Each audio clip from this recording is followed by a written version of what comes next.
Halo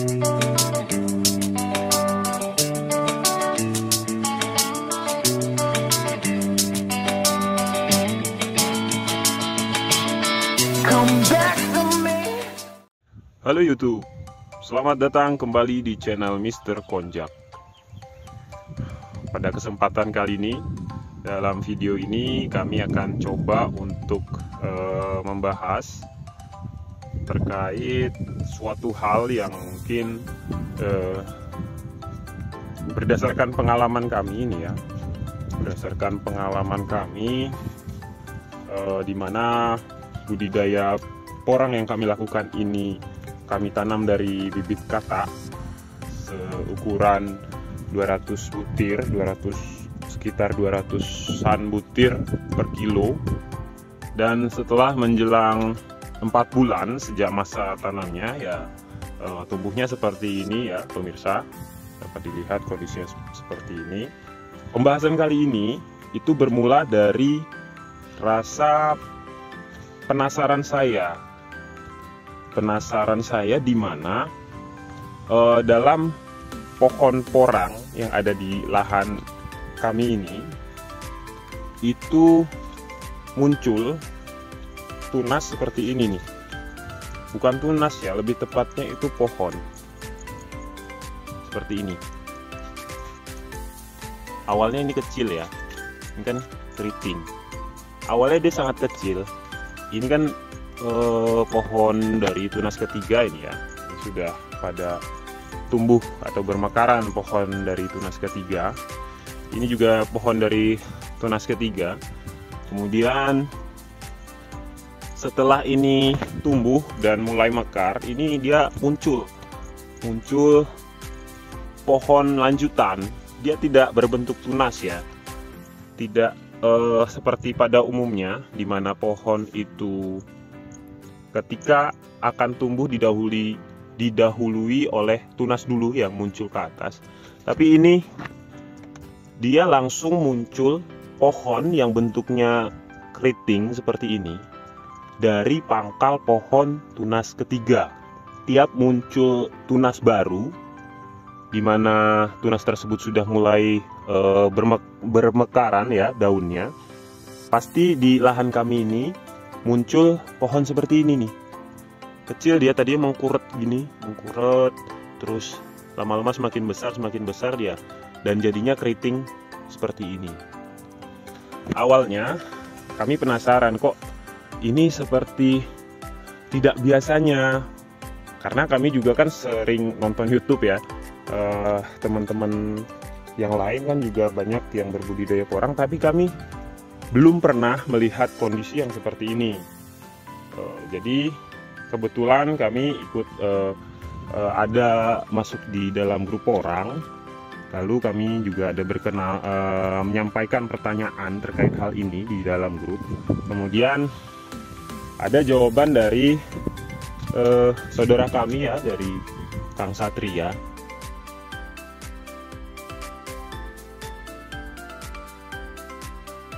Yang menyatakan, oh ya, Kang Satria itu channel YouTube-nya Tani Rasa Sampurna kalau tidak salah ya, Tani Rasa Sempurna.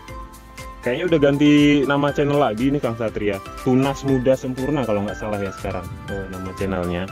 Jadi beliau menjelaskan jika muncul pohon seperti ini itu bisa menandakan ada kemungkinan bahwa metode pengolahan lahan yang kami lakukan di sini sudah sangat baik. Kata beliau seperti itu. Tapi memang ada pendapat lain bahwasanya untuk pohon keriting seperti itu yang tadi kami tunjukkan di situ. Nah, ini juga salah satu contohnya ya.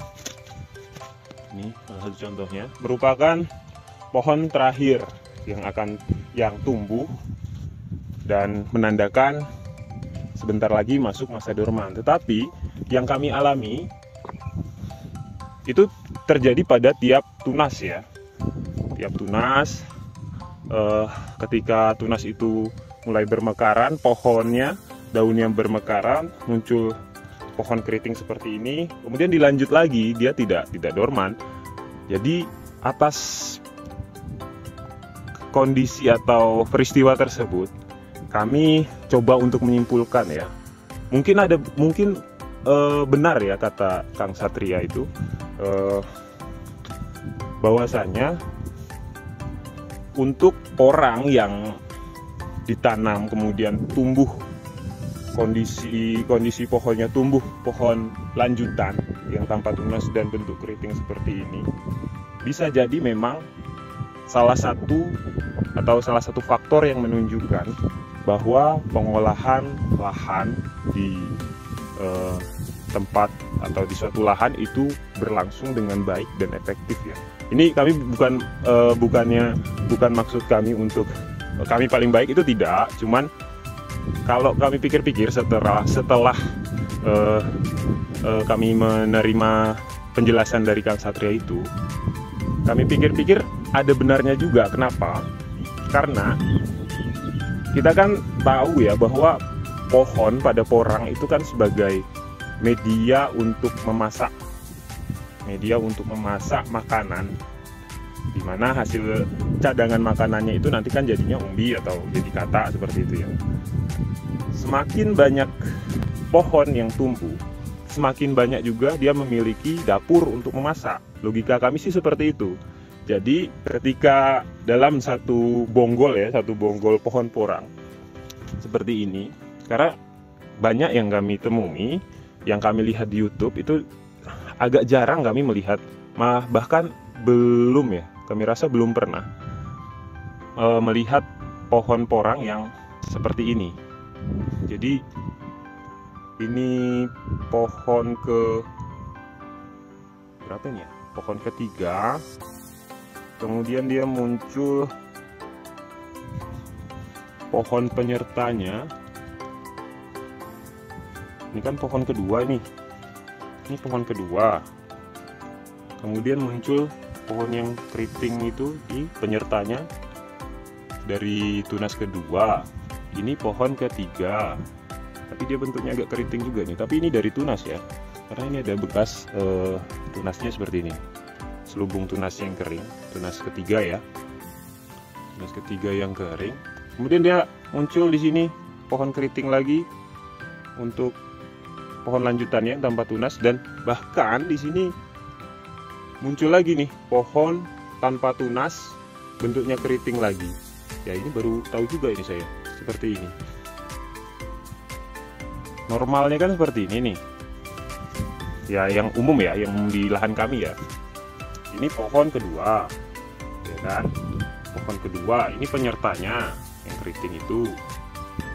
Kemudian ini tunas pohon ketiga, pohon ketiganya. Ini penyertanya lagi tanpa tunas ini ya, sama seperti yang ini. Nah, normalnya kan dia muncul tunas lagi ya, muncul tunas lagi seperti ini nih. Ini kan udah mulai muncul tunas keempat. Normalnya seperti itu malah pohon penyertanya tumbuh lagi tuh tanpa tunas. Nanti muncul tunas keempat tidak ini ya. Ya, kita lanjutkan saja. Jadi intinya logika dari apa yang kami pikirkan terkait jawaban Kang Satria itu mungkin ada benarnya, karena semakin banyak dapur dalam satu bonggol pohon porang ini, artinya dia akan semakin banyak juga makanan yang dimasak ya. Jadi berpeluang bagi pohon porangnya untuk menghasilkan cadangan makanan yang lebih banyak. Seperti itu. Ya, meskipun belum ada ya jurnal ilmiahnya secara akademis terkait pembahasan ini, cuman kami coba mengolah logika saja. Logika dasar lah dalam satu tanaman. Jika banyak apalagi jenis tanaman umbi-umbian seperti ini, semakin banyak dapurnya atau pohonnya ya, itu perumpamaan saja. Pohon kami umpamakan dapur, artinya makanan yang dimasak juga jadinya tambah banyak, sehingga mungkin bisa kami simpulkan jika pemirsa ada yang menanam pohon porang dan kondisinya sama seperti kami, ya bukan maksudnya untuk kegeeran atau gimana ya, cuman dari logika atau dari dasar berpikir yang seperti itu, kami bisa mengucapkan selamat kepada pemirsa yang mungkin dalam budidaya porangnya itu kondisi pohonnya sama seperti ini. Jadi ya semoga saja dengan kondisi seperti ini, seperti apa yang disampaikan Kang Satria ke kami, itu memang menjadikan umbi yang ada pada satu bonggol pohon porang itu lebih optimal, bahkan lebih maksimal dibandingkan dengan pohon porang yang tanpa ada pohon penyerta seperti ini, pohon penyerta yang tanpa tunas. Tapi tidak masalah untuk jangan berkecil hati juga ya.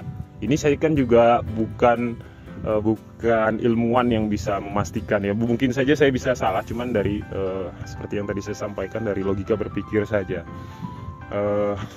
Untuk tanaman porang pemirsa di sini yang tidak muncul tunas atau bukan tunas, pohon penyerta keriting seperti itu, ya yang penting tetap diikhtiarkan agar hasilnya maksimal, tetap berupaya. Kita sebagai manusia hanya bisa berupaya semaksimal mungkin mengelola lahan, mengelola tanaman kita, merawatnya dengan baik untuk mendapatkan hasil seoptimal mungkin. Beda halnya dengan dalam satu titik tanam,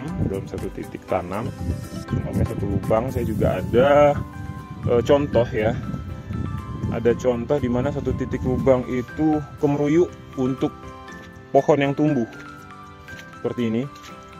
Ini antara memang satu pohon dia atau untuk satu biji kata atau lebih dari satu biji kata. Kondisinya dia seperti ini, satu lubang kemeruyuk, dia banyak tunasnya.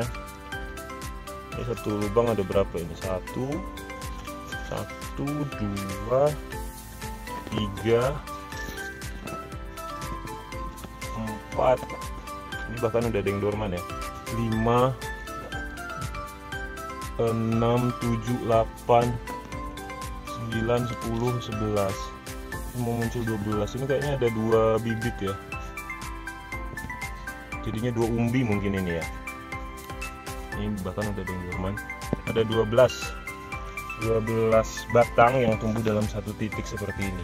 Kami rasa ini tidak bisa disamakan ya dengan kondisi yang jelas-jelas seperti itu dalam satu bonggol. Kalau ini kan masih agak bias ya, antara di dalam tanahnya ini ada satu umbi atau lebih dari satu umbi. Ini masih agak bias, masih belum bisa dipastikan. Kalau yang satu bonggol itu kan jelas pangkalnya terlihat jelas, sumber munculnya pohon itu dari mana itu terlihat jelas seperti ini. Jadi kan pangkalnya kelihatan jelas ya, nah, pusatnya dari mana. Kalau tadi kan agak bias.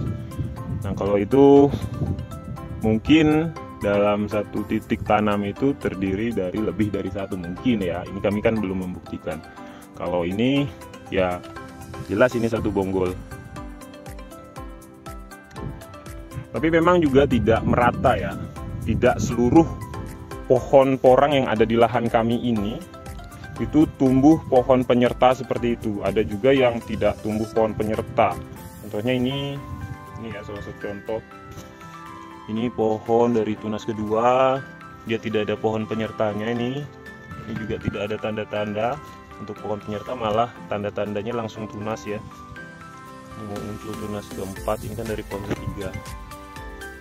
Terus ini juga, ini masih, ini bahkan baru muncul tunas ketiga ini. Nah, ya artinya memang tidak di seluruh titik tanam dalam lahan porang kami ini terjadi kondisi yang seperti itu tadi ya. Jadi ya mungkin juga kalau asumsinya itu titik tersebut itu subur, artinya memang sebaran perawatannya juga membuktikan bahwa sebaran perawatannya atau pengolahan lahannya, mulai dari pupuk sampai dolomit dan sejenisnya itu untuk pengolahan lahan tidak rata. Tidak rata, tidak di setiap titik itu terjadi kondisi yang sama seperti itu.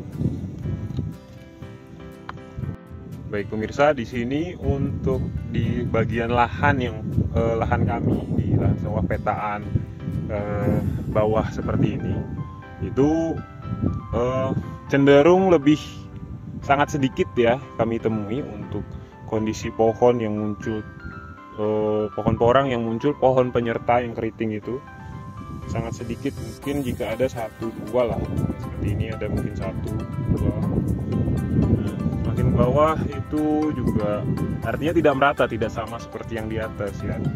Jadi yang ingin kami tunjukkan di sini adalah di lahan kami ini memang tidak seluruhnya ya, artinya tidak baik. Tiap titik itu kondisi hasil olahannya tidak baik sepenuhnya, tidak merata lah intinya. Jadi memang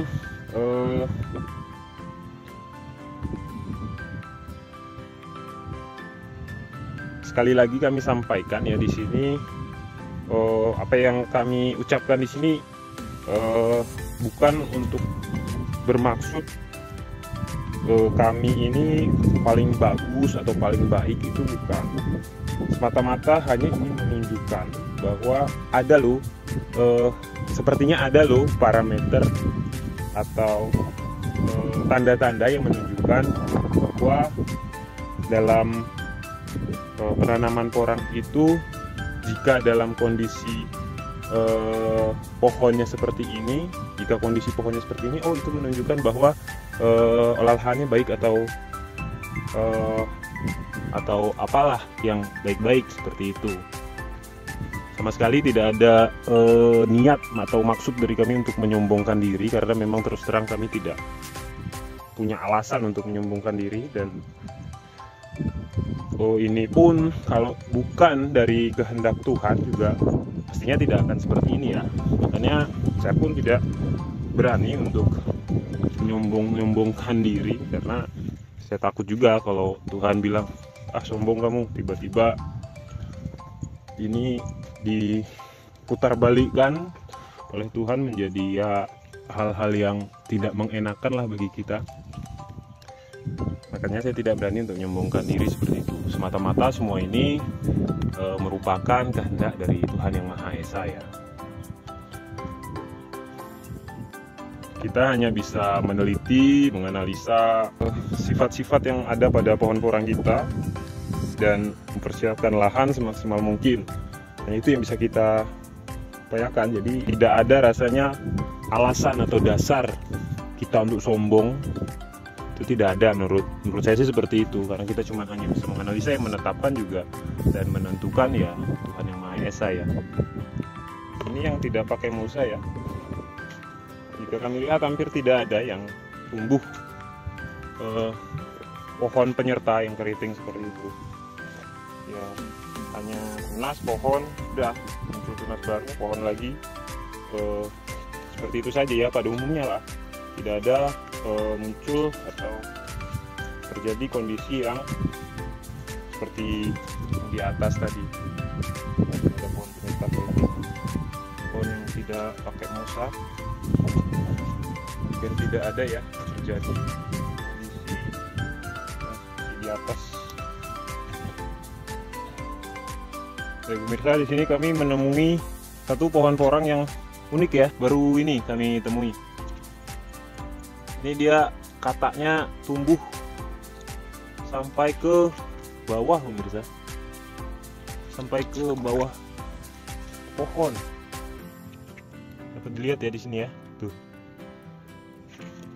Nah, dari atas nih bawah.